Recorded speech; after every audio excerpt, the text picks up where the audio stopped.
Le sens de la vie. Quel est le sens de la vie? C'est une question qui m'a été posée bien souvent. Ce que j'en dirai aujourd'hui n'est qu'un fragment de réponse.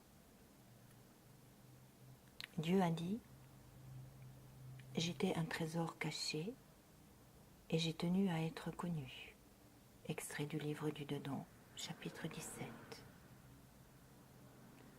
Dieu a mis dans le cœur des hommes une parcelle de sa lumière d'amour afin qu'ils le cherchent et se rappellent de lui. C'est le premier sens que nous pouvons trouver à la vie. Nous mettre en quête de cet amour divin. C'est dans la préexistence que les premières questions se sont posées, que les nécessités du monde se sont manifestées. Dieu a alors créé le monde avec son cortège de contraires pour éprouver les hommes entre eux et en eux-mêmes. On ne connaît quelque chose que par son contraire. Le beau est connu si le laid existe. L'union si la séparation existe. Le jour si la nuit existe. La joie si la tristesse existe.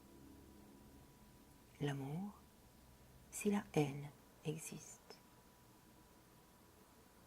La dualité est donc le propre de notre vie. S'il n'y avait pas ces deux faces, le monde ne pourrait subsister.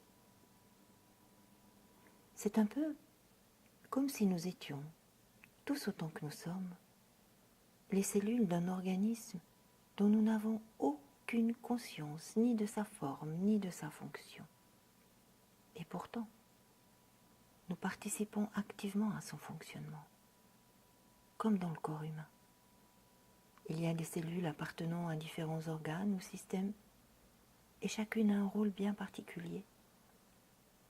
Rumi disait « Tu crois n'être qu'un petit corps, mais en toi se déploie le macrocosme, et tu es le livre évident, par les lettres duquel ce qui est caché devient manifeste. » Si nous pouvions entrer dans cette compréhension, il nous deviendrait alors possible d'accepter qu'il y ait un sens caché à la raison de notre vie.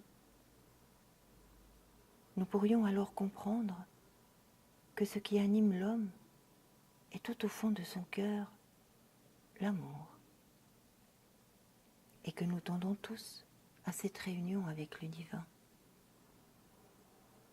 L'ignorance de cet état est la cause de la souffrance.